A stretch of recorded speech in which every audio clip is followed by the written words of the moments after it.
Goeiemôre julle, welkom weer by ons Vrydagoggend Bybelstudie en julle sal my nie glo nie, nou kry ek warm. Asai, ja baie welkom weer vanoggend. Dis lekker om almal se gesiggies weer te sien, hierdie wat vir 'n paar weekies nie hier was nie. Ons het julle gemis, glo dit of nie. Ons mis ons familie, ons mis ons sissies in Christus. En ons wil net vir ou Karen daar agter dankie sê vir die bederfie. Sy's ook weer terug van haar baby duties af. So dankie vir die bederf vanoggend Karen. Dit word regtig waar deur almal gewaardeer, hoor. Ja, so vanoggend gaan ek net weer ek het op so Facebook post, ek weet nie, page afgekom, wat vir my regtig wat die mooiste gediggies skryf. En ek wil vanoggend net weer met julle hierdie enetjie deel. Die opskrif is More Precious Than Rubies. She walks with wisdom as her crown and lays her earthly burdens down. Her beauty shines from deep within, where Christ has made his dwelling in. She speaks with grace, she stands in truth, her faith is strong, her spirit rooted. She knows her worth is not defined by what the world might have in mind. She treasures God above all things and trusts the purpose that He brings. Through every season, joy or pain, she knows her Father will remain. For wisdom is a precious prize, more beautiful in heaven's eyes. A woman who seeks God each day will find His wisdom lights her way. Proverbs 3 verse 15. She is more precious than rubies. Nothing you desire can compare with her. May we as women who seek His wisdom above all treasures of this world, knowing that the heart surrendered to Jesus carries a beauty and worth that can never fade. Dis mooi, na.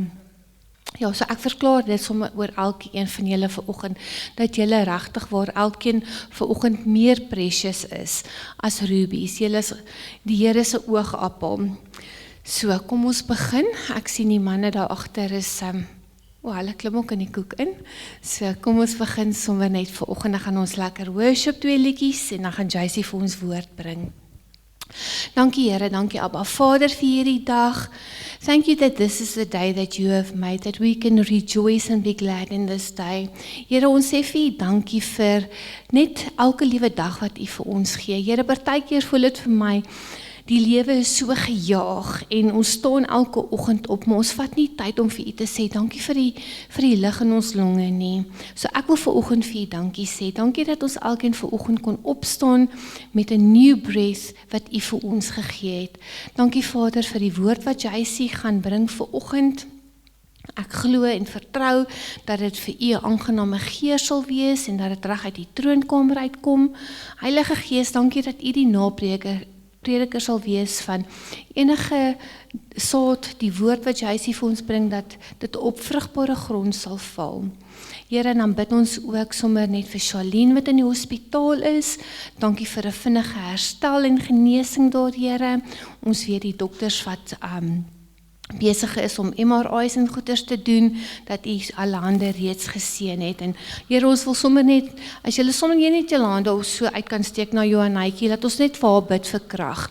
Dankie Here, dankie dat ons sommer vanoggend vir ons sussie Johannetjie kan bid. Here, U woord sê U is die een wat vir ons krag gee. So dankie dat U vir haar bonatuurlike krag gee, terwyl sy so mooi na haar mamma kyk, Here. Ek weet dit is vir hulle elke liewe dag het hulle besluit om te neem, maar Here, dankie vir die wysheid, kennis en insig wat U vir hulle gee as sissies, om elke dag met nuwe krag te kan aanvat. Dankie Here dankie dat U so awesome en so amazing is en hulle as sissies en 'n mamma net kom toevou. Ons loof en prys U, dankie vir U liefde, dankie vir die feit dat ons U nou kan praise en worship, Here. Ons loof U, ons prys U en ons sê vir U dankie. Vir U is altyd goed in alles. In Jesus naam. Amen. Ons draai nou 'n bietjie ons road system. Dis die goedjies wat ons saamgevat het in Zimbabwe toe. Jy kan nie glo hoe goed werk dit nie. En ons stelsel wat ons mee opneem, alles is road en lekker. So, ons kyk hoe werk hy. Dankie julle. Wat 'n gejaagde oggend vir oggend. Kan ons net seker maak ons selfone is af. In die teater. Hier nie. Daar sê. Ek het van gister af wat ek hierdie nou net wou neergesit het, ek's nie baie happy, maar ons kyk hoe kom hy uit vanoggend. Het al my goed op my komputer nie reg gewerk nie en ek weet nie wat nog alles nie. Maar ons het hom dan nou klaar. Kan ek vir ons bid? Vader, dankie. Ek loof en prys U naam vanoggend. Yes, Here, what a glorious day. Dankie vir hierdie dag, 'n dag wat U gemaak het. Ons sal onsself verbly in die naam. U is ons alfa, U is ons omega, U is die wat is en wat was in al ewigheid. Ek wil vanoggend vir U al die eer gee vir alles wat in my lewe gebeur en elkeen van ons lewens, Vader, en wat by hierdie gemeente gebeur en wat hierdie naweek gaan gebeur, wil ons U net al die eer gee. Elke persoon wat gaan doop, elke persoon hierdie afgelope week wat sy hart aangeraak is, of dit nou fisies hier was by die gemeente en of dit online was deur iets wat hulle gehoor het. Vader, ons wil U net al die eer gee. Dankie dat U vir ons die wysheid en kennis gee. Want sonder U is ons niks nie. Amen, amen en amen. Daar sê, so, goeie, ek gaan hierdie gebruik en hierdie nie. Is nou lekker, as ou nou so lekker werksplatformpie het, dan het jy eintlik nou te veel goedjies hier. En ons moet dan net proe of die koffie gesinkroniseer is daar agter vir die naweek. Ek het gevroeg vanoggend vir Jan Rey gaan optel daar by Werner hulle, en hulle maak vir ons die koffie môre vir die mannedag. Ons kan maar nie 'n mannedag hê sonder goeie koffie nie. Julle moet altyd net onthou as julle 'n vrouedag reël, dat die persone in beheer net vir julle reël. Alright, okay. Daar sê, ons is besig met die boek van Judas, of dan nou soos ek daar op sit, Juda, soos hy homself genoem het, want in die Engels is dit the book of Jude. Alright, nie Judas nie, Juda. Ek het ook gesê, dis die Heilige Gees sy sin vir humor, of sy steekhoutjie wat hy nou mag gee, aangesien hierdie hele boek gaan oor die afvalliges, die apostasie, of wat ook al jy het nou wil noem as jy anglisisme wil gebruik, die wat weggedraai het van die gesonde leerstellings af van die woord van God. Luister julle, ek wou nou al hierdie week, ek het soveel planne gehad, ek wou 'n voice note uitstuur, met 'n prentjie van die standbeeld in Israel van Jesus wat op die bankie lê met 'n kombers oor hom en net sy voete steek uit, die wat soms Israel was, né? Oor ons net besef dat die evangelie baie eenvoudig is. Dis net reg en is verkeerd. Jesus is liefde. Jesus het gekom vir die wat, eerstens sê Matteus 5, die wat arm van Hallo, was hy, die wat arm van gees is. Dylan, is jy okay daar agter, want hy gooi nou baie rond hierso en ek raak amper so 'n bietjie te mekaar hierso. Die wat arm van gees is. Dit beteken jy wat honger en dors na God, wat weet jy is nie perfek nie. Die evangelie is vir sulke mense. Sodra jy dink jy het dit, is jy nie arm van gees nie. Dan het Jesus ook gekom en hy's baie lief vir arm mense. Hy is lief vir die eenvoudigheid. Baie lief. Ek het hierdie week, ek en Karens is nou nie hier vanoggend nie, die voorreg gehad om 'n graad 2 dogtertjie te bedien, wat in 'n huisroof deur trauma gegaan het. Hulle stuur haar van die skool af na ons toe. 'n Klein swart dogtertjie. Toe dog ek, daar gaan nou iets met die kommunikasie wees, sy wil nie verstaan nie, sy praat beter Afrikaans as ek. Maar wat vra ek vir haar, ken jy vir Jesus? Ja, ken hom. Heilige Gees? Jesus, ja, sy ken hom. Sy weet Heilige Gees is Jesus. 'n Kind weet dit. Dis 'n kosaatjie. En die Heilige Gees bedien haar. Ek vra, hoe voel dit? Oom, ek het amper omgeval. Dis hy vir my. Heilige Gees vat trauma weg. Sy is oop vir dit. Die Here, nee, ons moet arm van Gees wees. Ons moet weet dat ons dit nie het nie. Ons moet dit weet, jy moet dit heeltyd besef, jy het dit nie hoor. Hy het dit. En ek wil die res van my lewe altyd, wil ek met daai wete, dat ek so afhanklik is van hom. Ek is so afhanklik van hom, want sonder hom kan ek nie vir 'n graad 2 dogtertjie bid wat trauma het. Want Jacy kan dit nie organise nie. Wat gaan ek doen? Gaan ek vir haar prentjies laat inkleer in 'n spesiale inkleerboek wat hy sielkundige uitgedink het? Om so ons raak vir die trauma. 'n Pilletjie onder die tong. Trauma is 'n gees.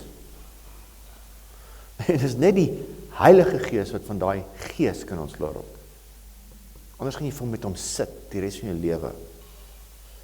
Ek is nie 'n sielkundige nie. Ek is nie 'n psigiater nie. Maar Jesus is meer as dit. Meer as dit. Ek maak net op hom staat. Salig is hy wat arm van gees is. Want aan siekes behoort die koninkryk. Die koninkryk wat ek nou bedoel, om in te stap en vir siekes te gaan bid, en vir demon-possessed mense te gaan bid, daai dogtertjie, dit was 'n demoon, van trauma, vrees. Sy in haar natuurlike, is deur die dag oké, maar sy in die aand gaan slaap, en sy kan nie beheer oor haar gedagtes vat nie, dan kom daai ding. Nagmerries, skree haarself wakker, want hulle het haar vasgehou, dat skote geskiet, al sulke goed, jy's in graad 2, dan sien jy sulke goed, nee, is net Heilige Gees wat mense kan vrymaak van enigiets af. En ek is so afhanklik van hom, en dit is vir my net so, en toe stuur Chatani nog van Zimbabwe ook een van ons video's met die liedjie van Casting Crowns, Nobody. Jy moet net weet, jy's 'n nobody. Used by somebody. En toe ons Mighty Men gedoen het 2009, toe het Joe Niemand, wat Ek sal nie bang wees nie geskryf het, sy eerste CD uitgebring, en hy het vir 250.000 ouens elkeen 'n CD verniet gegee. Dis 'n blessing. En toe het hom Engels nog gesê, sy naam is Joe Niemand, want hy's niemand. En ons moet altyd onthou, ons is niemand. Nee, en kyk waar is Joe Niemand vandag. Hy het saad in die grond gesit. Nee. Ja. Hoekom is hierdie boek van Judas relevant en belangrik? Want dit is geskryf vir ons vandag. Dit is geskryf vir die eindtye, vir die laaste dae kerk. Die begin van die kerk, Handelinge van die Apostels, sorry Dylan, ek moet gevolg en aangesit het daar. Sorry, een terug. Die begin van die kerk, Handelinge van die Apostels, en einde van die kerk, Handeling van die Afvalliges. Dis die boek Judas. En daar sê ek ons nou, die Heilige Gees met 'n sin vir humor of met al sy wysheid gebruik 'n naam soos Judas. En wat is Judas sinoniem mee? Verraai. Nee? Verraad. Ons die grappie gemaak in die begin, jy kan jou hond Nero eerder noem na 'n Caesar vernoem as wat jy jou hond Judas noem. Nee? Ja, ek het een keer 'n ou gehoor, sy kat se naam is Matteus. So jy sê eerder jou kat Matteus noem vir jou kat Judas noem. En dan in Ierland het ek een keer gehoor van die ouens praat van 'n hekkie wat skree, Judas hekkie. Hy verraai jou. Jy dink jy gaan inbreek en dan skree die hekkie. OK. Judas is die enigste boek in die Nuwe Testament uitsluitlik geskryf vir die afvalliges of die groot afval. Lukas 18 vers 8. Maar as die seun van die mens kom nou, en in die tyd wat voorlê, sal hy wel die geloof op aarde vind. Gaan mense nog geloof hê met al die tegnologie, met alles wat nou gaan gebeur vorentoe in die volgende 10 jaar, gaan hy nog mense kry wat in die suiwer evangelie glo. En hoor hierso, ons kan sê, ja nee, maar ons gaan. Maar sê nie maar, kom eers terug, wanneer die volgende generasie, daai dogtertjie wat nou in graad 7 is, hy kom dalk eers terug wanneer sy oud is. Gaan sy nog die geloof hê met al die tegnologie wat nou is. Dit wat ons nou neersit as die groot mense, is die fondasie wat ons nou neersit vir die klomp wat na ons gaan kom. En dis hoekom dit baie synig is, om dit wat jy weet vir jouself te hou. Ons moet dit gaan gee vir al is dit net vir jou kleinkinders, kinders, Ons moet die suiwer evangelie behou. Tragies dat die boek redelik nagelaat word deur die Bybelstudent en selfs nie eintlik gepreek en geleer word in die meeste kerke nie. Ek het ons gevra, wanneer laat jy iets uit die boek van Judas uitgehoor? Tinus het terug gepraat van om iemand uit die vuur te ruk. Party kan ons met mooi woorde na die Here toe lei, party moet jy uit die vuur uitruk. Maar sê, hoor die Paulus hier, nou jou sokkies gaan optrek nie, is jy op pad reël reguit hel toe en hierdie draks gaan jou doodmaak. Party mense moet jy die vuur uitruk. Ons sê, hoor jy het nou klag gespeel nou. Hou op pity party jou. Dus ek dink, dit is een van die grootste goed wat die meeste mense onderdruk, pity party. Is nou klag pity party. Trek jou sokkies op, kom ons gaan. Nee? Tog is die boek vol van verwysings en voorbeelde na die Ou Testament. Ons geloof word slegs gebou op die waarheid van God se woord. Ek sê vir Tinus daar agter, ek moet nog klaar luister, ou wat die average kerk en Christen met 'n dementia pasiënt vergelyk. 'n Persoon wat dementia het, kan nie onthou wat gister gebeur het nie. Kan nie onthou wat 'n paar uur terug gebeur het nie. Dit is elke keer nie. Sy oom Johan wat by ons altyd was van die Gideon, sy vrou het erge dementia gehad. En hy het altyd so ons het so koffiemasjien gehad daar by die ou kerk, dan gee hy vir so met 'n lepeltjie die hot chocolate. Hy sê, jy sê dit is 'n baie erge siekte, maar weet jy wat is die goeie ding van die siekte? Elke proetjies is dit nog in 'n lewe dit geproe nie. En hierdie ou vergelyk die kerk met 'n dementia pasiënt. Die kerk onthou nie die geskiedenis nie. Hulle dementia. Hulle dementia met die Ou Testament. Hulle dementia, hulle kan nie onthou dat God beloftes aan Israel gemaak het nie. Is hulle nie. Ek het nog nooit gehoor wat het Israel te doen. Die dementia pel. Dit staan in die Bybel. Vol verwysings na die Ou Testament. As jy Paulus se briewe lees, nê, hy haal omtrent net aan uit die Ou Testament uit. En ek wil vir julle die teaching doen wat ek besig is mee van die wapenrusting. Alles van die wapenrusting kom in die Ou Testament. Hy het nie laat 'n Romeinse soldaat sê, okay, 'n gordel. Dis mos die meeste ouens wat verduidelik. Nee, dit staan in die Ou Testament. Miskien ons weet dit nie, ons het dementia. Ons moet nie dementia hê nie. God het vir ons die hele Ou Testament 1 Korintiërs 10 dae gesit as voorbeelde. En toe ek Israel as voorbeeld gebruik, het ons mos daaroor gepraat. Israel was as voorbeeld vir ons gebruik om nie dieselfde foute te doen nie. Alright. Goed. En lyk my ons het dementia met Genesis 6. Want niemand lees Genesis 6 nie. Of sien dit heel anders as wat net daar staan. Die seuns van God het gesien die vrouens is mooi, afgekom, gemeenskap met vrouens gehad. Hybrids is gebore uit dit uit. Maar gelukkig was Noag 'n opregte en 'n opregte gelowige, Godvreesend, maar die ander woord was skoon DNA. Ja. Ja. Hy was nie vermeng met daai goed sy bloedlyn nie. En dit gaan alles oor die bloedlyn, want ons lyk my vergeet het dementia met Genesis 3. Wat sê daar's oorlog tussen die saad van die vrou en die slang. Dit het nog nooit gestop nie. En nou, hoe voer hy oorlog? Met leuns. Met leuns.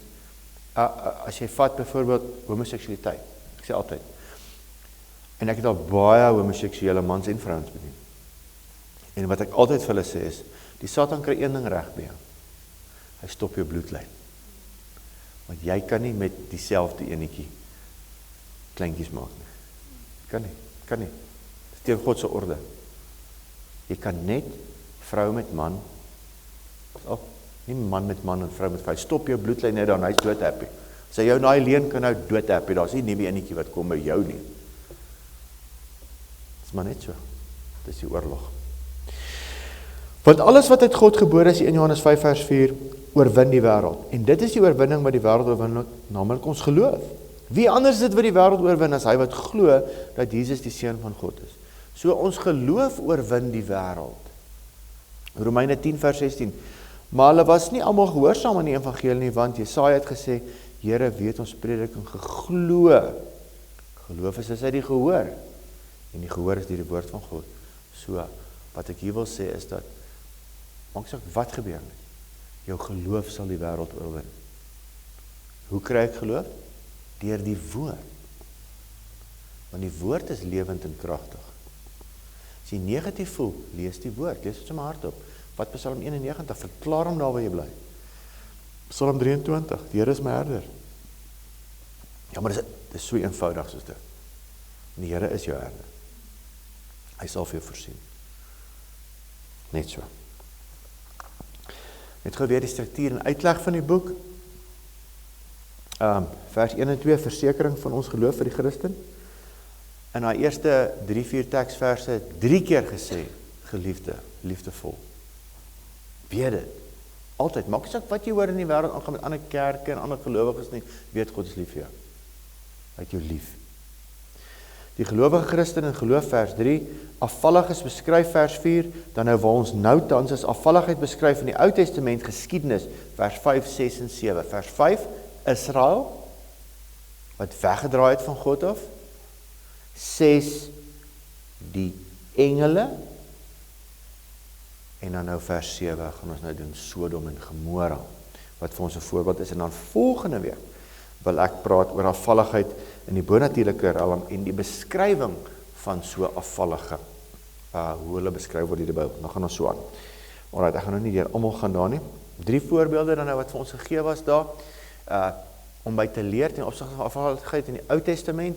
Israel, geredde mense, hulle was geredde mense, ek het hulle gesê, God het hulle gered, hy het hulle deur die Rooi See gevat, hy het die see vir hulle oopgemaak, maar tog, na al die wonderwerk, het hulle nog steeds hulle rug op hom gedraai en hom nie geglo nie.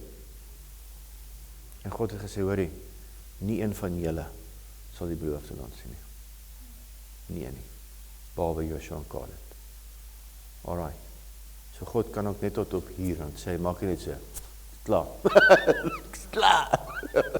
Klaar met julle. En dan engele wat gesondig het. En wat was die groot sonde van die engele? Want daar's baie gevalle engele. Hoekom is hulle nie almal opgesluit nie? Hoekom is net daai spesifieke groepie opgesluit? Omdat hulle die natuurlike orde oorskry het. En dis vir ons 'n waarskuwing. Engele kan nie gemeenskap hê, mag nie, met aardbewoners nie. Met mense op die aarde nie. God het 'n orde van seksualiteit. En dis hoekom daar 'n waarskuwing is, soos by Sodom en Gomorra ook. Ja, Sodom en Gomorra gaan nie net oor die seksueel nie, maar dit is baie belangrik. Dat die seksueel is 'n orde wat God geskep het. Man met, amper sê ek man met man, man met vrou, nie man met man nie, nie vrou met vrou nie. Dis die orde. En in 'n huwelik. En dis die groot ding wat ons vandag het, is dat dis net everything goes. Doe net wat ek wil. En jy sal die vrugte daarvan pluk. As jy verstaan wat sielsbande is en al hierdie tipe goed. As jy dit voor die huwelik doen, uit God se orde uit God se reëls uit, gaan jy die vrugte daarvan pluk.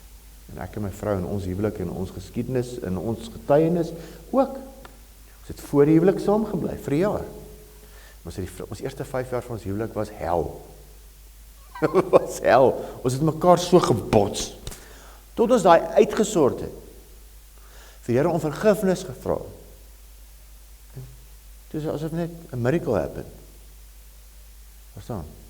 So dit is gemaak vir dit. Ek gaan nou nie name noem of iets, maar ek het hierdie week bedien en ek vra vir die meisiekind, waar is jou man? Want sy het nou 'n babatjie. Hier sit ek oom. Shame, jy weet die, hulle verstaan nie die goed nie. Niemand het dit geleer nie. Kom met stukkende huise uit. Hulle weet nie. Ek het noudag 'n meisietjie bedien wat ek baie goed ken, ek en Elsie, en sy het al so seer gekry in ministry. En sy is nou weer in 'n ministry betrokke, want sy op skool was sy deur haar ouers sommer gepimp. As jy weet wat ek bedoel. En kwaai seksueel seer gekry. Toe sy nou uiteindelik trou, het haar huwelik nie gehou nie, want sy kon nie intiem verkeer nie. En sy is geskei, 22, 23. En nou sy, en oral as sy kom in ministry kry sy seer, en nou sy by hierdie ene ministry betrokke, toe uitvind, maar jy is geskei. Jy is 'n covenant breaker. Jy mag nooit weer trou in jou lewe nie. So jy moet nou vir 'n 24 of 26-jarige girl sê sy mag nooit weer trou nie omdat sy covenant gebreek het. Ja, maar die Bybel sê so, ja, jy kan nie met 'n geskeide vrou trou nie. Hulle moet net hulle bediening los, bietjie, en daai reëls wat hulle maak, né? En net so bietjie in die agterstrate van enige dorp gaan bedien. En net by die realiteit wakker word, wat daar buite aangaan. Hoe gaan jy nou die mense help al buitekant met jou reëls? As jy nie gaan trou nie, gaan hulle saam bly. Ons het baie vooropgestelde idees en plannetjies en ja, dis hoe dit loop en dis hoe dit is. Gaan bedien maar net daarin waar die crack cocaine uitgedeel word en die kindertjies op straat gebore word en al daai tipe goed. En kyk of jou reeltjies. Dis waarom Jesus gaan maar net, hy stap my, gaan maar lê net op 'n bankie met 'n kombers oor sy kop wat tussen hulle. Maar die kerk is te besig om in ons kliniese wit mooi plekkie reëls te maak. Nou weer vir daai girl sê sy mag nooit weer trou nie. As sy gaan trou, kan ek dit vir vertel, of die kerk nou goedkeuring gee of nie. Dis hoe dit is. Een van Tiaan Gulden self is 'n geskeide ou. Kyk waar is hy vandag. Nee? As God nou so teen dit was, hy en sy vrou was geskei. En dan was almoes nog geen blessing op sy ministry nie.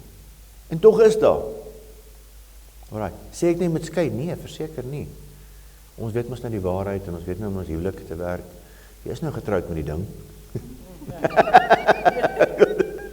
Byt nou vas, leer. Ek spot hom net so.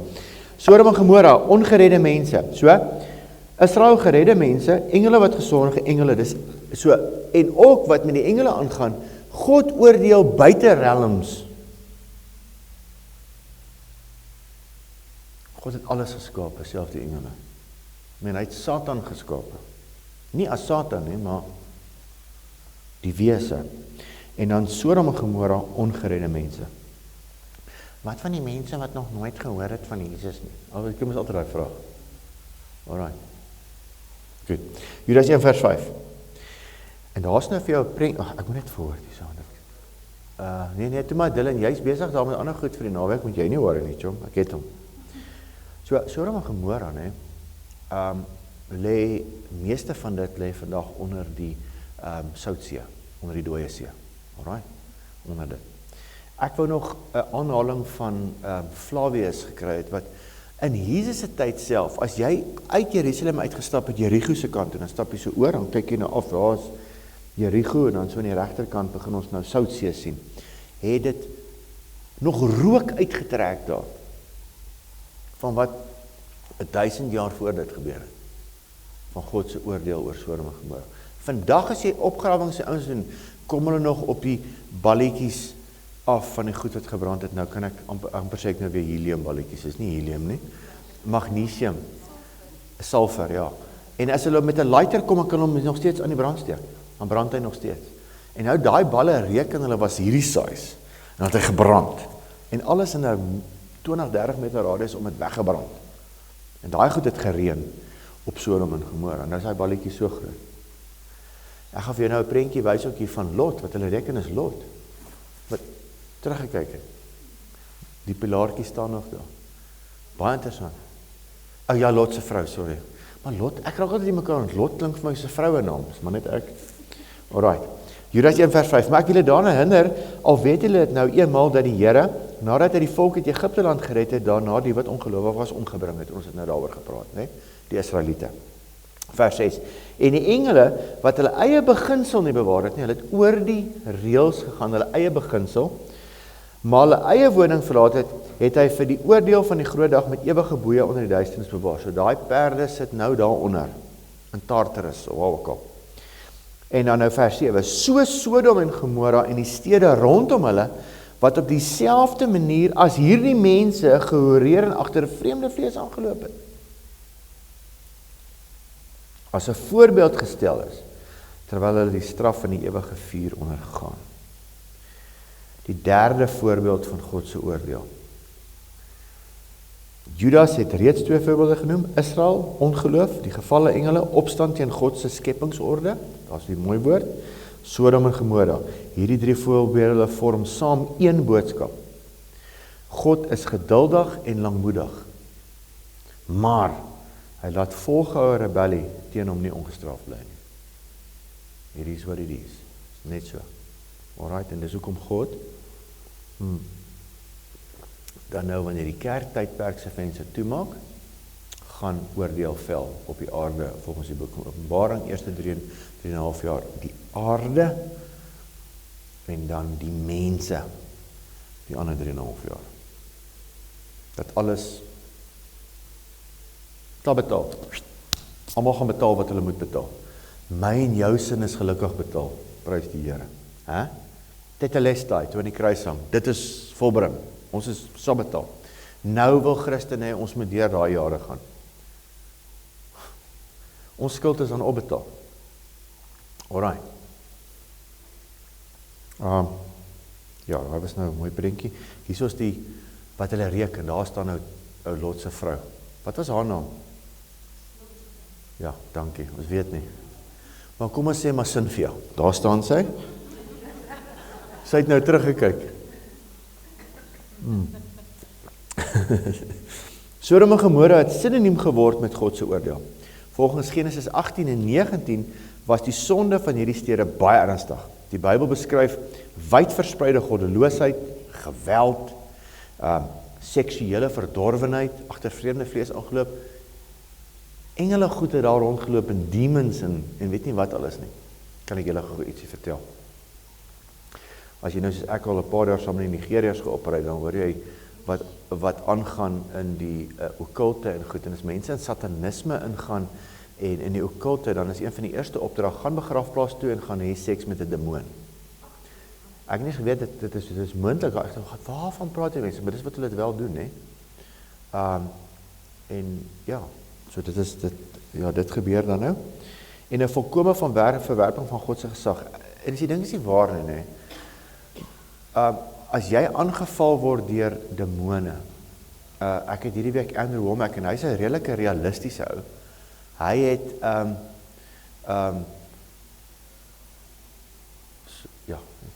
hy het redelik 'n rasionele ou wat by hierdie goeders kom, en hy sê hy het een keer in 'n kerk gebid wat die goed om in die vuis begin slaan het en rondgesleep het. Jy weet. So nou is dit nie onwaarskynlik dat 'n ou wat glad nie in die Here glo nie, nou die opdrag kry by ander sataniste, gaan na 'n begrafplaas toe, na is ook maar goedjies wat daar rondloop, né? Of wanneer laas was jy in die aand by 'n begrafplaas? Nog nooit nie. Jy's lekker mal, man. En maak nie saak hoe ek saam met die Here stap nie, ek gaan nie daar. Ek onthou toe ek 'n jong polisieman was, het ons een keer 'n klagte gekry by Randfontein begrafplaas, dat daar sataniste is. En ons hardloop toe, ons sien daar hardloop mense, en ons hardloop agter hulle aan, en hier hardloop ek verby Sias Reyneke se graf, weet jy hom al gesien het, net so gitaar, né? O Sias, daar. Jy maar op 'n stadium toe verloor ek die ander ouens. Hier is met voel of hier iets teen my rug opklim. Ek raak bang, ek het 'n pistool en ek het alles, maar jene, ek kon nie gou genoeg uitkom nie. Kyk, was nog nie born again en so aan nie, maar is nie 'n plek wat jy rondloop in die aand nie. Verstaan jy? Is nie 'n plek nie. So nou moet jy weet, hierdie ouens gaan met 'n opdrag soontoe en gaan voete rond daar met goed. Jy gaan in iets vasloop, hoor. Ek glo so. Alraai. God het Abraham vooraf ingelig dat die 'n geroep oor Sodom groot geword het en dat hy die stad sou ondersoek. Sê Here, asseblief, as daar net soveel oor is. Maar daar was nie eers nie. Daar was nie eers nie. Selfs toe openbaar God sy genade. Abraham pleit vir die stad en God is bereid om die hele stad te spaar indien daar net 10 regverdiges gevind sou word. Maar ek kon nie eers 10 kry nie. Kon eers 10 kry. Maar daar was nie eers 10 nie.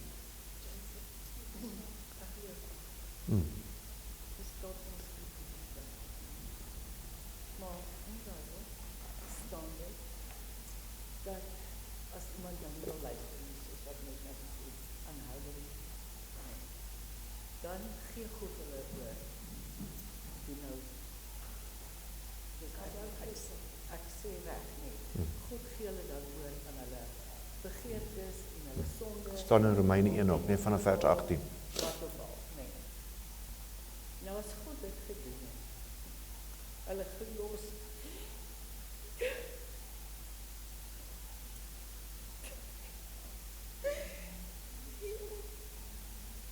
en het voel vir jou, dit lyk asof God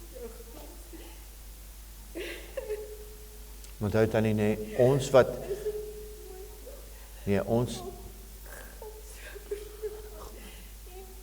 'n mens sou aansou dat God tog sal weet. ja, dis hoekom ons hier is, terwyl ons hier is, hou ons aanbid, ons weet nie wanneer God se genade stop op iemand nie. Ek glo tot by die persoon, Los hulle, hy gee hulle oor. oor aan hulle begeertes, ja. Los hulle dan nou regtig in hierdie lewe.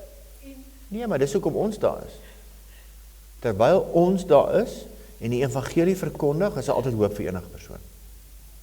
So jy hou aan bid vir daai persoon, mag as daai persoon nie vir jou wil luister nie, dat daar 'n arbeider in die oes sal uitgaan, en dat daai persoon vasloop.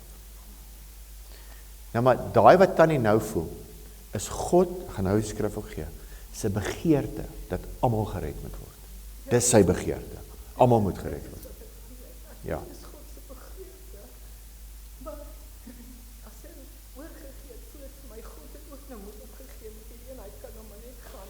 Nee, ek glo dat tot jou sterfbed toe nog het jy kans. Ek glo dit. Ek het al 'n paar keer doodsbegeleiding moes doen, en ek het, nou seker nou so 3 jaar terug, of 2 jaar terug, net voor ek hier nou toe gekom het, moes ek 'n oom, waar al hy sê, hy het sy hele lewe lank maar net vir homself gelewe. Ek sê, oom, is nooit te laat nie. En hy het rus vir sy siel gekry, die Here aangeneem, en hy is gered. Alright. So, maar wat oorgegee, daai oorgegee in Romeine, is ouens wat aanhou maar gay pride bereid, Here gee nou maar oor. Daai ou loop nou maar daar, hy gaan nou maar soos 'n hondjie wees. Hy vereenselwig homself met 'n hondjie, en hy dra sy kleertjies, en daar gaan hy, en hy het op sy regte, en dis hoe dit is, en daai tipe goed. So jy beweeg al hoe verder aan jou begeertes. So jy word oorgegee aan jou begeertes. Verstaan jy? Ek glo nie God gee op jou tot jy die dag dood neerslaan nie. Maar jy word oorgegee aan jou begeertes. Gaan lees net Romeine vanaf vers 1 vanaf vers 18 weer. Ja, maar dis sy keuse. Dan sy keuse.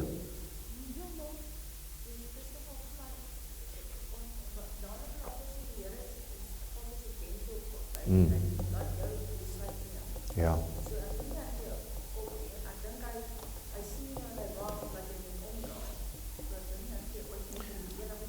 Ja, en ek moet vir Tannie sê dat die rofste persoon wat Tannie nou aan kan dink, wat nie die Here dien nie, kan gedraai word.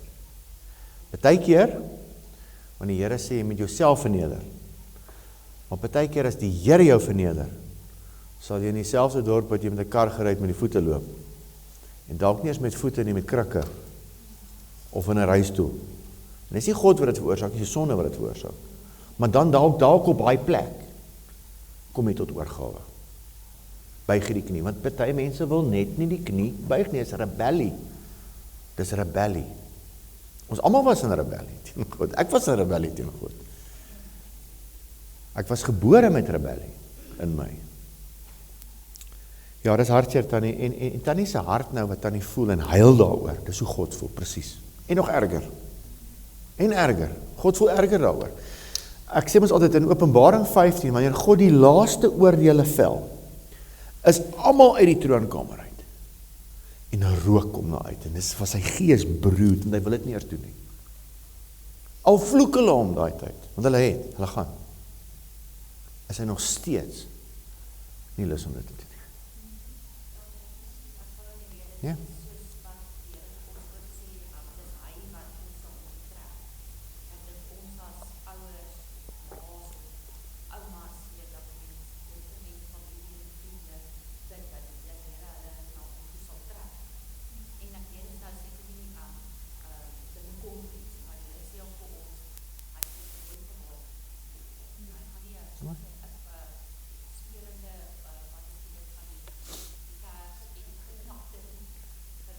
Jy sal nie.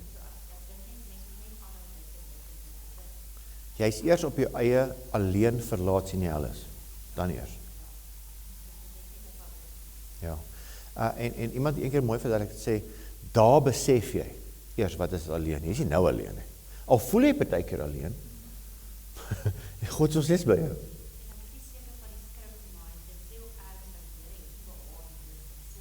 Ja.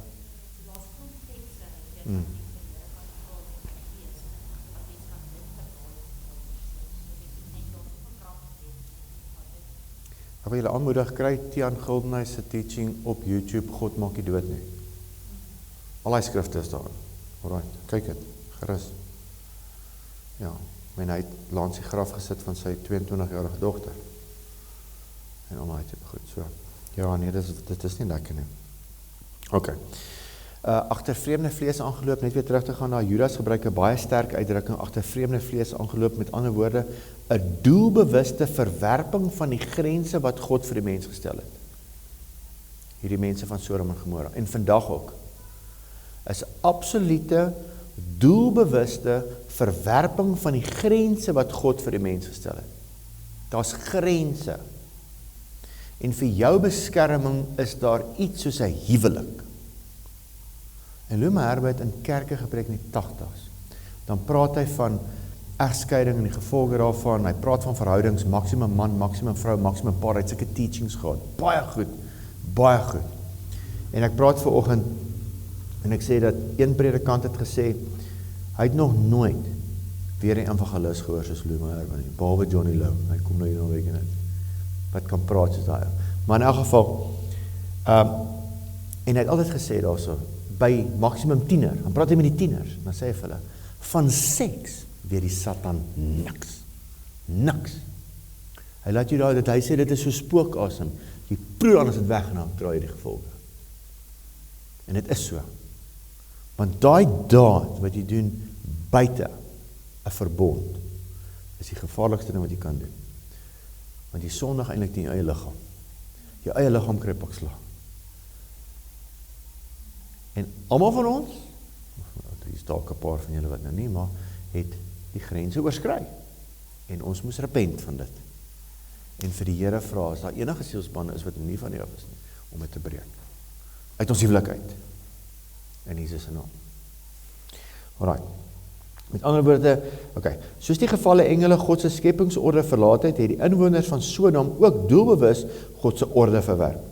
Judas plaas hierdie twee voorbeelde doelbewus langs mekaar om dieselfde beginsel te beklemtoon. Wanneer God se vasgestelde orde verwerp word, volg oordeel. En die meeste mense, hulle kyk na statistiek met homoseksualiteit, word nie baie oud nie. Hier en daar enetjie wat oud word, so aan, maar jy bring my oordeel oor jouself. Siektes, ek het nou dag weer ding gekyk, Hollywood akteurs wat van AIDS dood is. En nie almal was in homoseksualiteit nie, maar hulle was in buite-egtelike verhoudinge. In die 80's is het klomp akteurs, Rock Hudson, klomp. Niemand eers geweet dat Rock Hudson was homoseksueel tot hy amper dood was nie. Nee? So, my maat het gesê, so mooi man dan nou so iets doen. Ja, daai mooi man het dit toe nou gedoen. Alright. En ons hoop Rock Hudson het met die Here reggemaak, want al het hy daai grense oorsteek, as hy repent, kan vir julle hoeveel getuienis van homoseksuele mense gee, wat ek ook al mee op pad gestap het. Alright. Die sonde van Sodom. Hoewel seksuele sonde 'n belangrike deel van die verhaal is, wys die skrif daarop dat Sodom se skuld veel groter was. Hoekom kan ek dit sê? Lees gou wat in Esegiel 16 vers 49. Beskryf hulle sonde soos volg. Kyk, dit was die ongeregtigheid van jou suster Sodom. In trotsheid, oorvloed van brood en 'n sorgelose rus, het sy en haar dogters geleef, maar sy het die hand van die arme en behoeftige nie versterk nie. Leef net vir jouself. It's all about me, myself and I. Is hy? Groot een. As ek nou baie van hierdie jong mense bedien, veral in die dorp, en al hulle seksuele sondes, nee, van die sondes moet daar eintlik 'n wet teen wees, daar is sekerlik, maar tog doen hulle dit, en God raak hulle aan en vergewe hulle net so. Maar luister gou vir my, waar daar trots en hoogmoed is, me, myself en I, en ek leef net vir myself, ek het nie 'n saak met ander mense nie, ek het saak met niemand nie, is een ding is waarvan God nie hou nie, is 'n trots.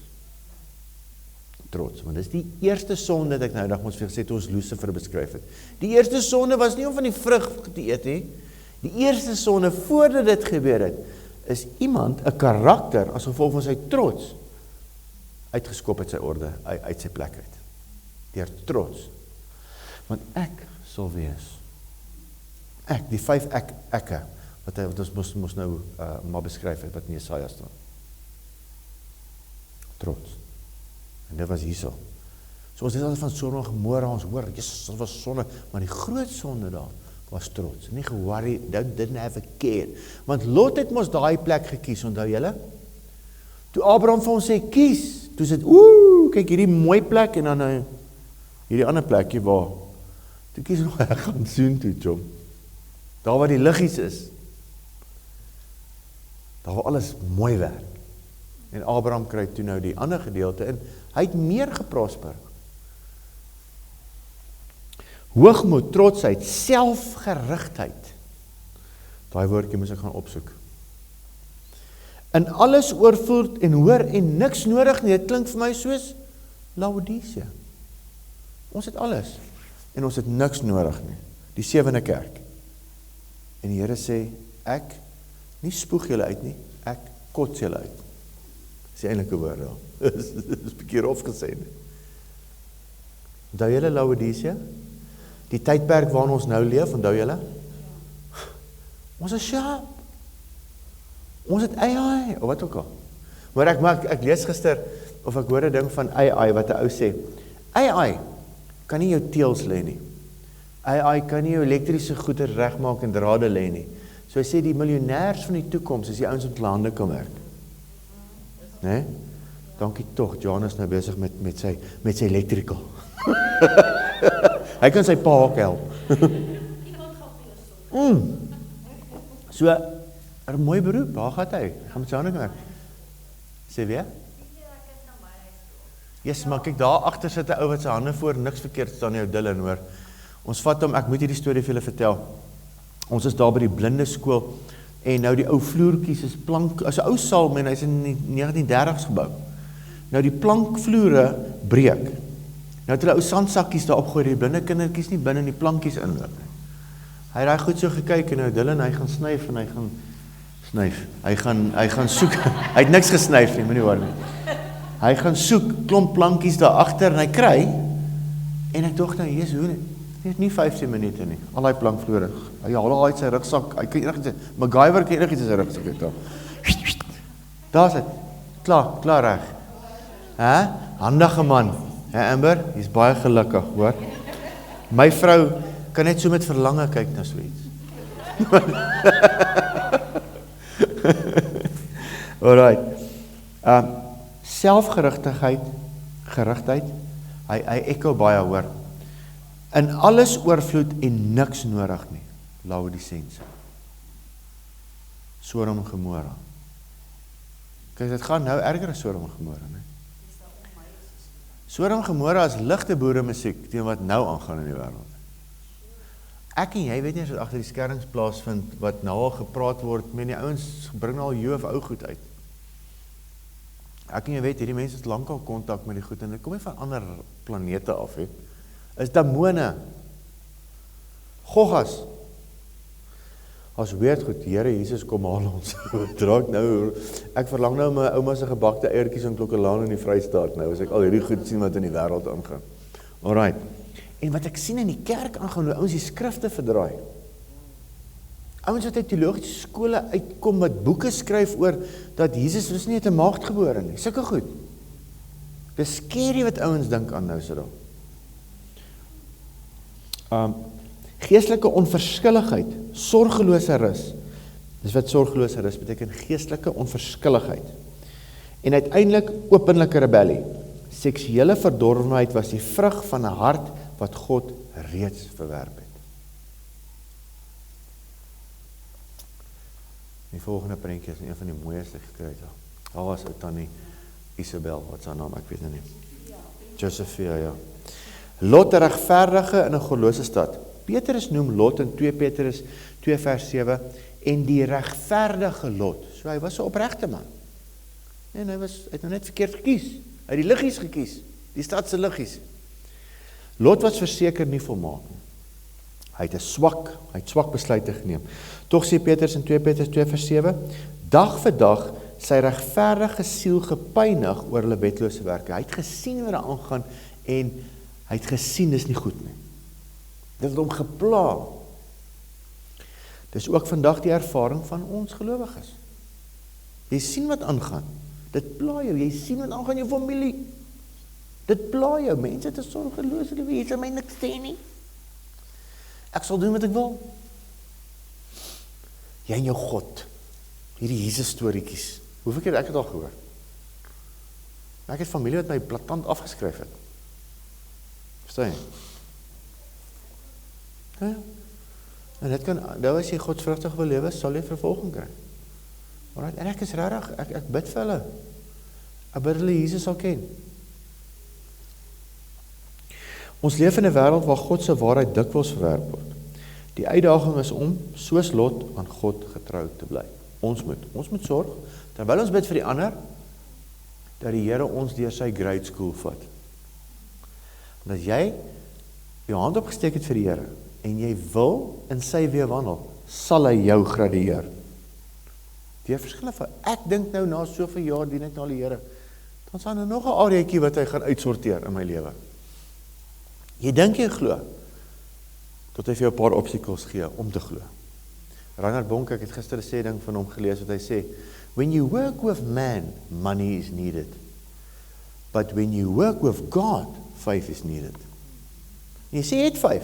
Wat sê, ek sê, hy sal vir jou uitdagings gee, dat jy regtig dink, as God nie nou vir my deurkom, en dan sla die Egiptenaar aan my dood, sy sê die nou opgaan het. Was jy al daar? As God nie nou vir jou deurkom het, kan my gaan jou tassies begin pak. Dit sal, want God wil jou gebruik vir groot dinge. Jou geloof, een is hy altyd, everybody wants to give the testimony. Maar nie almal wil deur die pyn gaan om my testimony te kry nie. Kom hoor hierdie ou se getuienis môre. Ek het môre 'n laaitjie wat kom getuienis gee. Dis 'n laaitjie. Wat daai kind al deur was, nê. En net vasgehou het in die Here. Ek sê vir Here, mag my geloof weer so onskuldig raak soos daai.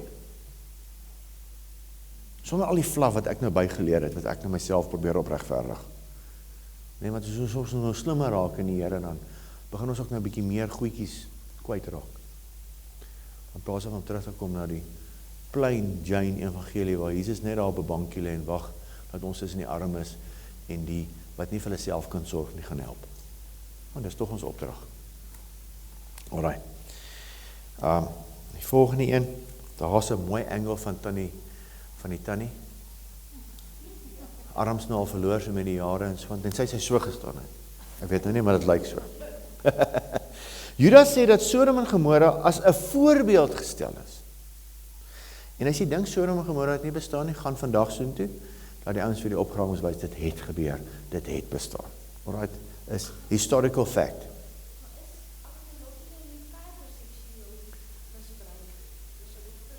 Hy was dronk, wat kan hy doen? Ja, kyk, hy het baie foute gemaak. Ek sê nie, onthou, dit was ander tye daai hoor, ander tye, nee? Ja, daai storie in die grot is nie goed nie, nee? Maar ja, Lot het baie verkeerde besluite gemaak, maar soos Abraham. En toe sy vrou kwaad vir hom, jy gaan nie by my 'n kind kry nie, gebruik haar. En toe sy nou swanger raak, die diensmeisie, toe is mamma nou kwaad. Nee? Klomp foute wat almal mag gemaak het. En vandag nog eet hulle, die Israeliete, nie Lot se 2 dogters wat by hom geslaap het, sy probleme nie, maar Abraham, wat by sy diensmeisie geslaap het, sy probleme eet hom vandag nog. Nee? Want uit daai geslag uit, kom al die Filistyne, nee? Wat Israel so aanval. Moeilik, nee? So sonde. Maar weet jy wat, jy sê dat dit my baan toe haar gehuil het, sy het al kind ons gelos en weggeloop en sy wil nie sien as sy Ja, en toe kom die engel van die Here. Ja, sy was 'n diensmeisie, sy was 'n slaaf, né?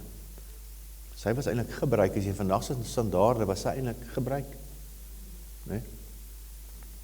Daai tyd was dit maar rof op die vrouens. Elsie doen nou met die meisiekinders daar by ons, Deborah. Maar Robbertye daai hoor. En met daai ouens, die Kanaaniete se roel en rein met Israel so in te val, die vrouens was verkrag en die vrou het nie enige regte gehad nie. Alright, en hier staan 'n vrou op. Ek het nou die ander vrou se naam vergeet wat die tentpien hierdie ou se kop geslaan het, maar sy was die eintlike held. Alright, Robbertye. Men, hoe sê dit? Kom slaap maar jong. Waar in jou een van julle nou vat, hoor jy maar hierdie perde wil hy nou slaan, gaan ek 'n tentpien deur sy kop slaan. Maar daai mense het elke dag met tente gewerk, né? Maak my bang waarmee julle vrouens elke dag werk, hier's dalk 'n bakster en die gevaarlike wapens om hier werk. Is daai ou daar lê en slaap.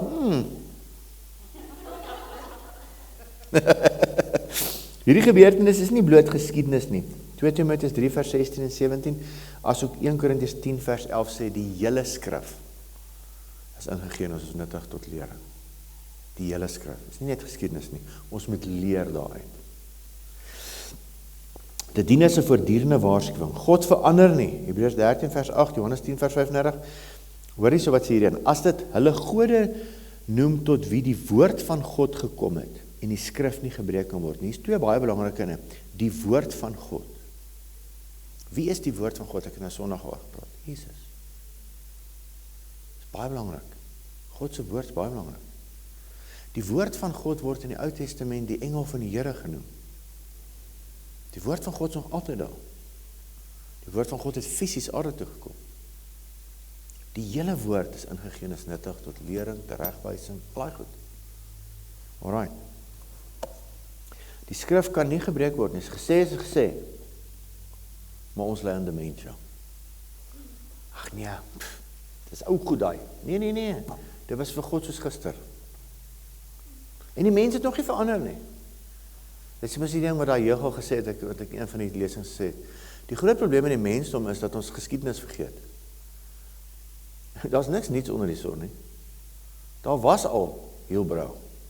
Sodom en Gomorra, Heilbron, soos hy was in die 70s, toe het ons gepraat, dis 'n rowwe plek, daai Heilbron. Daai is niks teen wat dit nou is nie. Niks nie. Sy heiligheid verander nie, God se. Sy standaarde verander nie. Wat hy sonde genoem het, bly sonde. Vandag nog. Matteus 15:17. Moenie dink, sê Jesus, dat ek gekom het om die wet of die profete te ontbind nie. Ek het nie gekom om te ontbind nie, maar om te vervul. Dis waarom, wanneer jy born again raak, is God se wet in jou hart. Jy weet wat's reg en verkeerd. Selfs al is jy nie born again nie, weet jy wat's reg en verkeerd. Jy is ingebore. Is ingebore. Maar jy het nog nie daai Heilige Gees gewete nie. Jou gewete is Heilige Gees. Nee? Ek het nie gewete gehad toe ek nog nie born again was nie. Doen goed, ek worry nie daaroor nie. Who gives a rip? Ek kan nie onthou wat se sonde ek laasweek Vrydag gedoen het nie. Maar as jy born again is en jy sukkel iets daarin sal vir jou pla tot jy en God dit uitsorteer. Dis net so. Dan moet jy weet, jy het nog God binne jou. Baie mense sê, ek het die sonde in die Heilige Gees gepleeg. As jy die feit dat jy net dat jy so voel, nee, beteken jy het nog die Heilige Gees.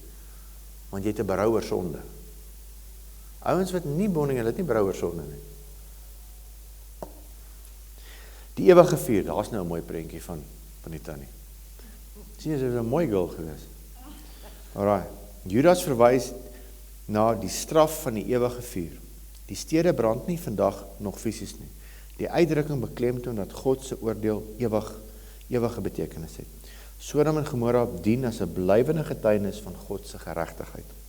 Jesus verwys selfs verskeie kere na Sodom as 'n voorbeeld van toekomstige oordeel. Daar's veel al die skrifte, jy kan dit self gaan check. Alright. Laaste slide, ons is klaar. God se genade voor sy oordeel. 'n Belangrike patroon wat kom telkens in die skrif voor. Voordat God oordeel, waarsku hy. En dis hoekom, nou voordat hy gaan terugkom en die 7 jaar verdrukking gaan plaasvind, gaan daar 'n groot move wees. En daar is al reeds. Ek hoor Andrew Womack praat, we are already in the third great awakening. Jy kan nie glo nie, jy het nie hoop vir die toekoms, die ouetjies wat so voor eie groot word nie. Ek kan vir jou sê, daar gaan 'n groot oes inkom met hulle. Groot oes. Voordat God oor gewaarsku hy, voorbeelde sluit in, Noag het vir jare gepreek voordat die sonvloed gekom het. Imagine, het nog nooit gereën nie. Daar's nie 'n dam nie, maar die ou bou 'n boot. Terrible, nee, die Here daai ou verneder het. Maar toe die reendruppels val, toe is hy die enigste ou wat dit toe maak. Ou Tiaan het altyd so grappig gemaak, na 80 jaar. Noag, wanneer het jy gehoor? Het die Here vir jou gesê om hierdie ding te bou? 80 jaar terug. Jepel, is nie lekker nie. En hoe lank preek ons nou al die Here gaan terugkom? 2000 jaar. Wanneer het hy gesê, kom hy terug? Gaan hy terugkom? Hou net aan werk. Abraham het vir Sodom ingetree. Lot is uit die stad uitgelei voordat die oordeel gekom het. God se begeerte is altyd dat mense hulle bekeer. Altyd. Sy oordeel is die laaste stap wanneer sy genade verwerp word. 2 Petrus 3 vers 9 en ek los julle daarmee. Die Here vertraag nie die belofte so sommige dit vertraging ag nie, maar hy is lankmoedig, geduldig oor ons en wil nie hê dat sommige moet vergaan nie, maar dat almal tot bekering moet kom. Dis God se hart. Dat almal tot bekering moet kom. En sluit my stories uit Sodom en Gomorra. Ons nog baie meer goed as oor Sodom en Gomorra kan sê. As ek nou die tyd gevat het vandag, dan sou ons nou eers 12 uur klaar gekry het om 'n hele stuk te gaan lees oor Sodom en Gomorra en waar God dan met die 2 engele kom en sê, hoor jy, ek's op pad. Nee, Here asseblief. O Abraham, 3 invulle daarso. Ook as dit 10 is, sal ek nie vir. Dis dan eers 10 nie. Nee? So, en is daar meer as 10 gelowiges in Hielbrau vandag? Verseker. En God het mos nou al sy oordeel op Jesus op die kruis uitgehaal. Terwyl die kerk hier is, sal God nie die aarde vernietig nie. Maar as die kerk weg is, gaan God die aarde vernietig. Hy gaan hom terugbring na sy original design toe. En dan wil jy nie hier wees nie. Nee? Ek hoor daar gaan 'n aardbewing of nout wees, soos Tinus altyd sê. Jy wil nie hier wees dan nie. Alright, kan ek vir ons bid? Is daar nog enige vrae? Julle verstaan? Vraag? Lekker plain Jane, plat Afrikaans. Okay. Ons moet aanhou huil vir die wat verlore gaan. Ons moenie ophou nie. Ons moet intree vir hulle. Met ween en versigtiging, sê die Bybel. Doen dit, dis goed. Baie laas het ons gehuil vir die verlorenes. Mag ons nie word soos die tydperk van vandag is net oor myself nie. Ek is dan gered, dankie tog, ek is in. Nee, ons kan nooit so wees nie. En voor ons op ons high horses klim met al die reëls in die Bybel en alles wat ek nou al ken en al die gifts van die Spirit en dan moet nooit vergeet nie. Daar's kinders wat op 15 swanger raak en die pa se 17. Wie gaan hulle help? Met jou reëls, covenant reëls. Jy covenant breaker, asof jy nog nooit covenant gebreek het nie. Maar nou het ek die waarheid, nou is ons in covenant. Dis hoekom God in die Nuwe Testament covenant met homself aangegaan het, nie met een van ons nie, ons is almal covenant breakers. En dis hoekom sy bloed daar is, om ons vergifnis te gee. En in hierdie nuwe covenant is daar vir ons 2 voorbeelde van covenant, en dis die covenant meal, die verbondsmaal, en die huwelik. En is ons huwelike perfek? Is iemand se huwelik perfek? Nee. Dankie tog, covenant breaker, dat die Here se bloed daar is. Jy moet die 2 saam gebruik, veral as jy getroud is. Gebruik gereeld nagmaal. Alright. Ja. Ons moet onsself nie te ernstig opneem, ons is ingenooi by die nik. En ons moet gaan genade wys vir mense. Daar is nie genade daar buite nie. En daar is veral nie genade op Christene nie. Voor hy nou weergebore was. So nou, sy moes eintlik nooit weergebore geword het nie, want dan kon sy weer getrou het. Maar nou sy weergebore is, nou sy in God se huis, in die reëls. Nou as dit daar, ons kan maar vandag weer op die grond skryf en sê, hoor jy wat nie sonde het, jy gooi gou die eerste klippie. Maar dan gaan ek stop. Vader, dankie. Ek loof en prys U naam vandag. Dankie vir U woord. O, Here, dankie vir U genade. Dankie tog, dankie tog, dankie tog. Here, U het ons gered. Mag hierdie voorbeelde van ons wees. En ons kan net dankie sê dat U ons uit hierdie wêreld uitgeruk het en in U koninkryk ingebring het. Deur U bloed. Nie omdat ons goed was nie, is omdat U so goed en regverdig is. Mag ek U vandag al die eer gee, Jesus Christus, wat U in my lewe doen, en so ook in almal se lewens wat hier sit, en wat na hierdie boodskap luister. Here, U is goed vir ons. Ek kan nie glo U is so goed vir ons nie. Ons loof en ons prys U naam. U is die Alfa, U is die Omega, die wat is en wat was tot in al ewigheid. Dankie Here vir die naweek en alles wat hier gaan gebeur. Mag lewens aangeraak word. Ek loof U naam en ek prys U naam. Mag nie een man op Vrouedag weer dieselfde na sy vrou kyk soos wat hy gekyk het Saterdag. Mag hy beter na kyk. Vader, ons eer U naam. Amen.